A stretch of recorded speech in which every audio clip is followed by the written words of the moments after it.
You're listening to the Rainmaking Podcast, hosted by high-stakes headhunter, author, and professional speaker, Scott Love.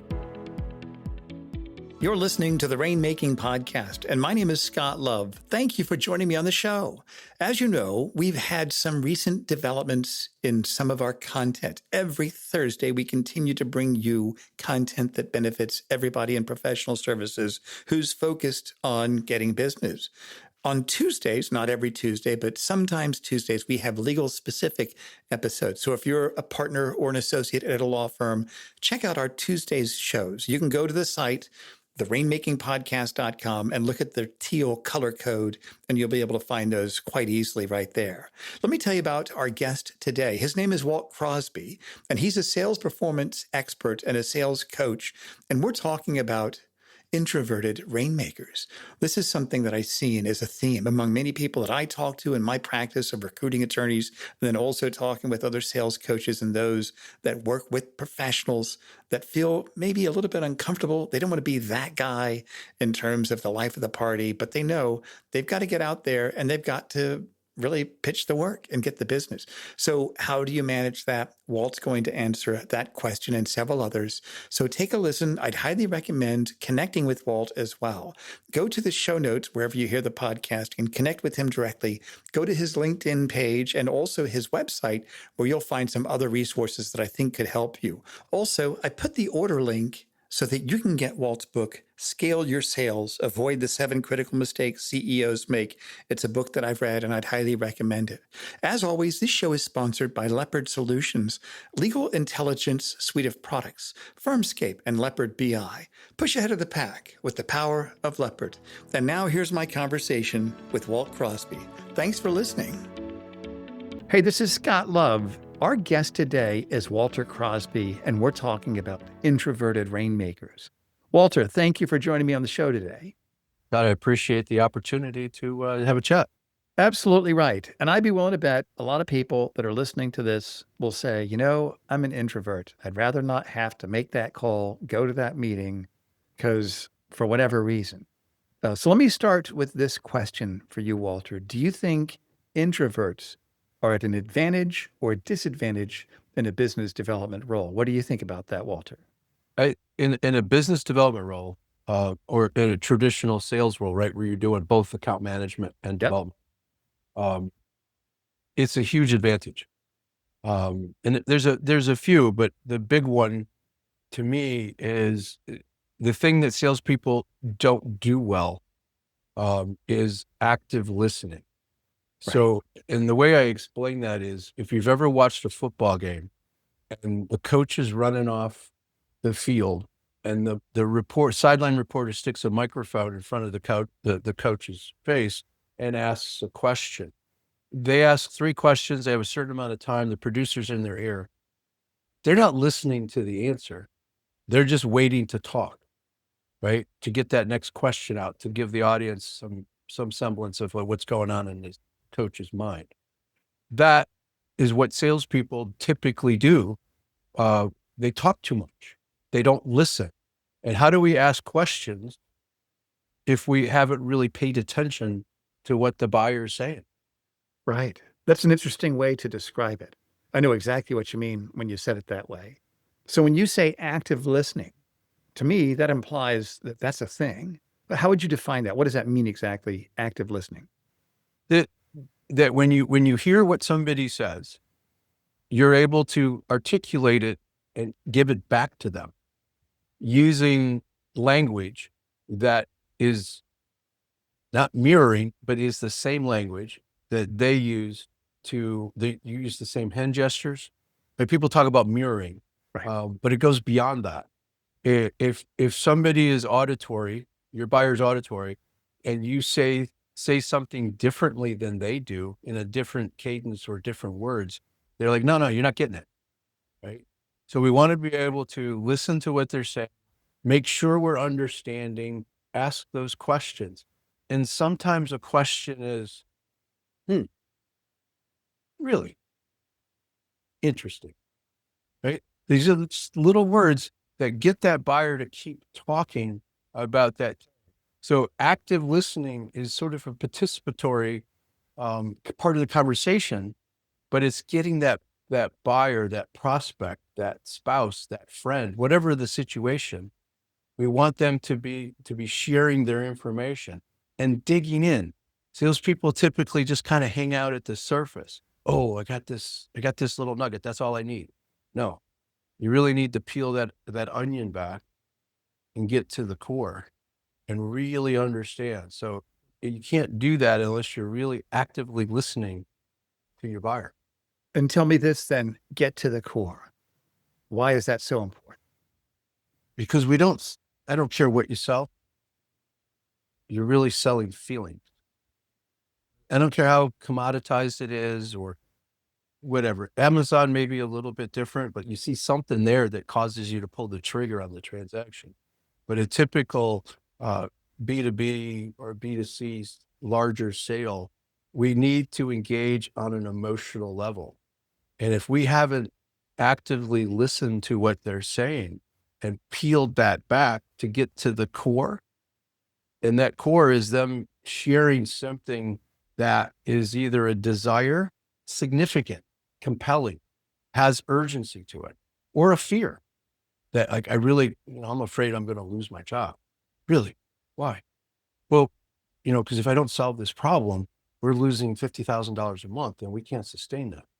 Oh, well, tell me more. And then you get that conversation going where you really truly understand what's going on in their head.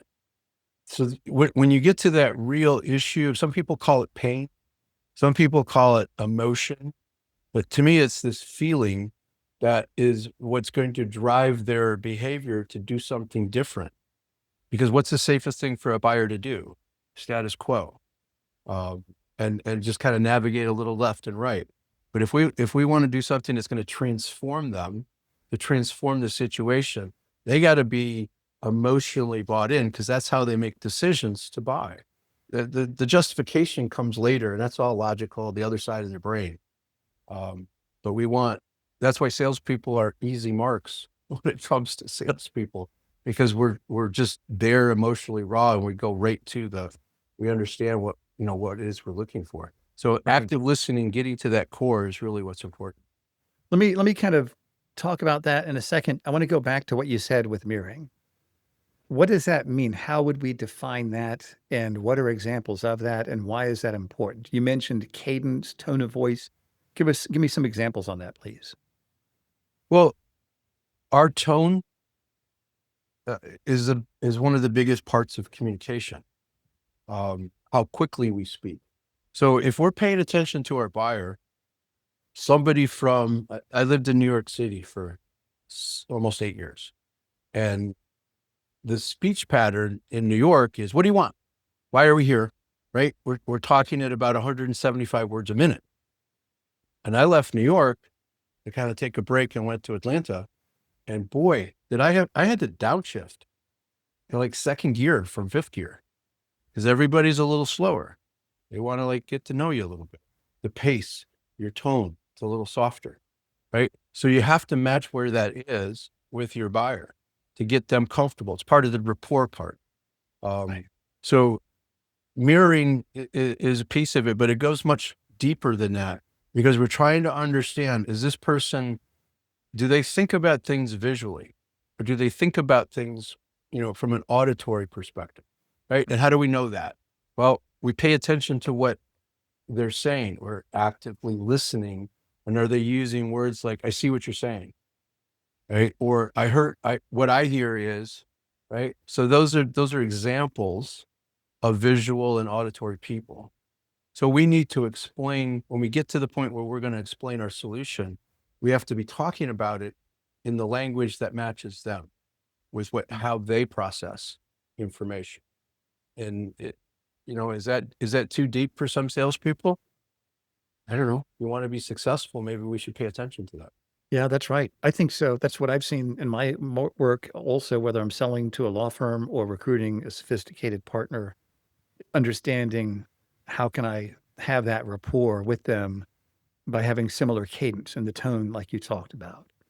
Let me ask you this, in terms of peeling back that onion skin, let's say a professional is on a meeting with the client where the goal is to really have a conversation about solving that problem and selling their offering or their work, their solution, whatever it is, or doing legal services or whatever sort of services. There's a problem. We have to find out what that is. Is there any sort of framework that you've advised people to use to really get to that issue, that pain or the emotion? Yeah, there's a framework for a conversation. I think there's something that salespeople should be thinking about doing before we bring the framework into place. Is making sure that we're on the same page about what we're trying to achieve today. I call it an upfront agreement. So Scott, we're going to spend about 30 minutes today talking about A, B, and C. Is that still the same? Has anything changed? Right? Is there anything you want to add to that? Okay. Where would you like to start? Now I rushed through that, but I took control of the meeting. Right? And we set the agenda, and that was already set when we set the appointment. So we want to make sure that we're clear, we're professional, and we've taken that, literally that control. Now what we're going to do is give that back. It's going to be perceived to the buyer that they have control because we're going to get them talking.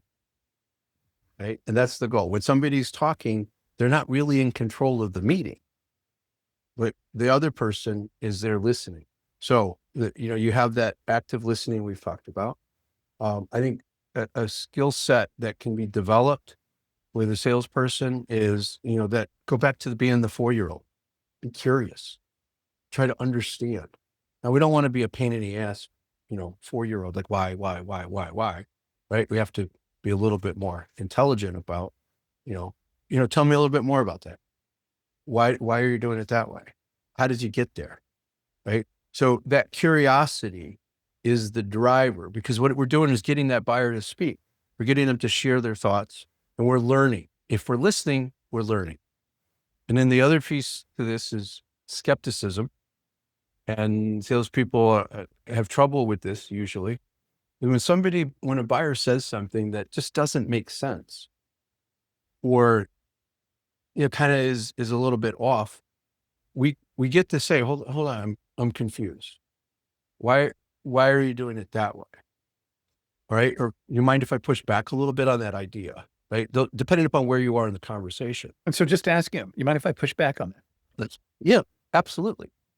Because it's polite and it's to the point, and the other person's going to be like, no. And then they're going to be, more than likely, they're going to be open to listening to what it is that you're saying, because it gives them a chance to speak again and explain. So they continue to talk, right? And we get a better understanding of why they're doing whatever it is that we were skeptical about. I think the other piece is being empathetic. It's not sympathy, it's empathy. So as a salesperson, if we're a top salesperson, if we're good at our craft, we can't use our skills as a weapon. Yeah. We need to be empathetic about the person's problem.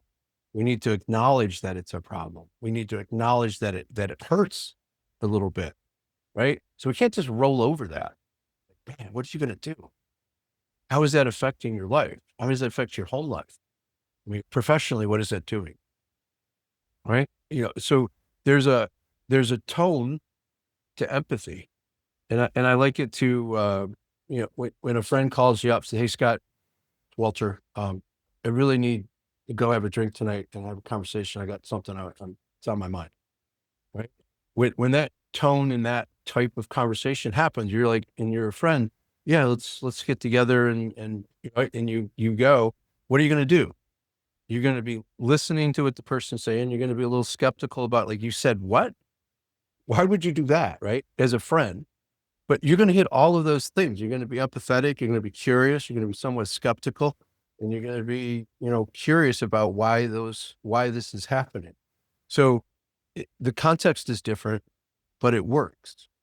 And it's just a way, if we're being a human and we really care about other people, it ties back to the basic principle that sales is really helping somebody.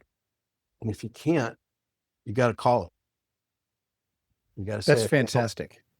Everything you said is gold, Walter. And I know you might say, well, that's just common sense. It's obvious. But I think a lot of people that haven't really studied the profession of sales like you have, that might be a new concept for them, or it's kind of fuzzy. But when they see, oh, all these things make sense, empathy, helping them, this is really helping them, I think it makes them take the selfishness outside of them, where my value, I'm serving my client, prospect, by bringing my expertise to solve that problem. It's not a selfish thing. I'm serving them. So I think that's going to help a lot of people, the way you phrased that, Walter. Let me ask you this. What are the pitfalls that you've seen introverts kind of stumble into that keep them from reaching their full potential in sales or client development? Well, introverts, and I consider myself an introvert, and we talked a little bit about this in pre-show, is that, my coaches, my mentors are introverts. And they're older than me. So they're a little old. And the thing that I've learned from them is that we can't overcook it and we can't undercook the energy we bring to the conversation.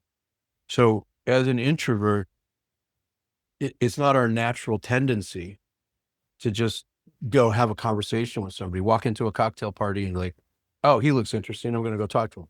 That's not our normal style. That's not how we're comfortable. But in sales, we can learn to bring that energy, and some people, might call it acting. It's not acting, because I'm literally trying to get to know this person to help them, but it requires a level of energy to bring to that we don't normally have when we're engaging with other people. Right. We got to get there, and we got to recognize that that's something, if we're going to be in sales, we have to do. And, I've said this many times over the years, our success, our growth is on the other side of uncomfortable, right? We got to push through that uncomfortableness. And once we get there and start having this conversation, that becomes easier, because we just drop into what we know and what we've been trained. So picking up the phone to make the call, okay, that's scary for everybody, but what's the worst that can happen? Click. Right. Hang up on us. They could tell us, I'm not interested, go away. It's not a bad thing. No becomes our second favorite answer, and we move on to the next. I had when I lived in New York and I was making 400 dials a day, I had a little card, 3x5 card on the wall in front of my phone, and it just said next. I had that probably for 10 years, and somehow I lost it in a move. It's all ratty, right?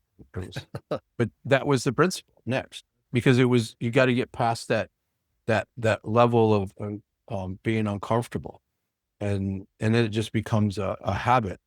But what I see is that they don't bring enough energy, or they bring too much, and then they sound like that super happy, excited used car salesman, right? That dial that back a little bit. One thing that's helped me, and I want to hear what you think about this, when I'm going to a business conference, I know that we're there to do business. As I'm putting a shrimp on my plate, I can turn to someone and say, what do you do? Where are you from? Oh, I do this. What do you do? I recruit corporate and finance partners. Oh, we should talk. And it can go that quick. And it's almost like replaying past scenarios gives me a good confidence level that I can do this because I've done it before. What do you think about that? What are some of the psychological tips that you think can help people kind of get over that side of uncomfortable? Well, part of it is having a plan, right? You talked about, you're going there and you're going to know that you're going to have these engagements, right? So you have a plan. So how many people do you want to talk to? Is there anybody specific that you want to speak to, right? Have a goal of, like, I need to talk to 3 people that are potential prospects or influencers or an opportunity. So one of the things I tell people, that everything I do is like, if our competitions do it, let's do something different, right? Because we want to sound different. So at a networking function or at a conference, and I went to a couple of them last week, like, somebody comes up and says, hey, what do you do? Yeah, you know what? Nobody cares what I do. Well, tell me what you do. And they're just going to start telling me what they wanted to do anyway. They want to talk about what they do. And what happens is that I don't have any pressure. I get to ask, questions about what it is they do. But most importantly, figure out, is this person somebody that I want to continue to talk to or not? And I can move around the room much quicker, right? And sometimes when I say, nobody cares what I do, what do you do? I get a laugh. Sometimes I get like, oh, okay. And then they just go right into their spiel. I find that it saves time, but having that plan of what you want to accomplish allows you to know if you were successful or not in the event. That's a great idea. And you're not necessarily looking for a customer. Maybe you're looking for somebody who knows your customer that can introduce you to other people, your customers. That person's gold, right? If I know a lawyer or a tax person who knows business owners, that person knows my customer. And well, what do I look for when to find out who's your customer? What am I listening for? Well, if they're upset about something with their sales team, if they're not hitting revenue numbers, they can't have accountability, right? I give them the buzzwords. That's a great thing to look for at a conference or a networking event. That's great, Walter. One thing I want to highlight, you said curiosity earlier on our show. And when I started this podcast after COVID 5 years ago, I can't believe it was 5 years ago as of this recording. It feels like it was 2 weeks and 20 years ago at the same time, right? But I asked people, what is the one thing that you've learned the most about what works in client development after COVID? And I don't think it's changed. The number one word I heard was just be curious. Curiosity. Don't have an intention to close or sell, but just be curious. And I found that you've brought that up to our conversation today, talking about with introverts. I think that takes the pressure off, where I don't have to close people. I just want to make 3 friends at this conference today. And if I do that, I can check the box and I fulfilled my goal. And maybe they'll lead to things, maybe they won't. But I think just what you said, being curious, I think that's something people need to be mindful of, Walter. And so what do you think about that? Is there anything else in that regard that's on your mind about curiosity? I think that's a great perspective to have, because it does let the air out of the balloon. I'm just trying to learn a little bit. I mean, curiosity and learning kind of come together. Go back to the 4-year-old. They're asking why, and they're just kind of looking around, because that's how they're learning, right? And once we become an adult, if we lose that curiosity, we lose that desire to learn, then we become stagnant and uninteresting. And, it's just, you're not going to be successful in sales. Exactly right. If you're not trying to learn. Right. And Walter, as we bring this to a close, if you could summarize or give 3 action steps people can take to really push through any hesitation they have being an introvert and really use that introverted state to help them grow, what would those 3 action steps be? I think if from a sales perspective and you're a producer, you're trying to do development work, be crystal clear about who it is that you help. The smallest viable audience, the individual. Think about the individual. Make that picture clear. I mean, it might be a guy, it might be a gal, right? But get really clear about what that is and what they do, what they care about. Having a really clear picture of your ideal client, right? What that looks like. And that avatar that you create in your mind will help you navigate this, because now you know what you're looking for, and Right. you know if you find it, right? And the idea that I shared about the networking piece, I don't care about what I do, what do you do? Then you know if you're talking to the right type of person. That's great. That and that skepticism piece, really important. Being able to push back on a buyer when they say something that doesn't make sense, or more importantly, you don't understand, right? Dig into it. Make sure you're clear. Don't walk away with assumptions. When we assume things, right? That old adage, it makes an ass of you and me. Right. But I think it goes much deeper than that we walk away with the wrong perspective on what it is we need to do next. And Right. that's really the last thing, is be clear about a next step, right? Even at the networking event. So, we're here till Tuesday. We have this conference.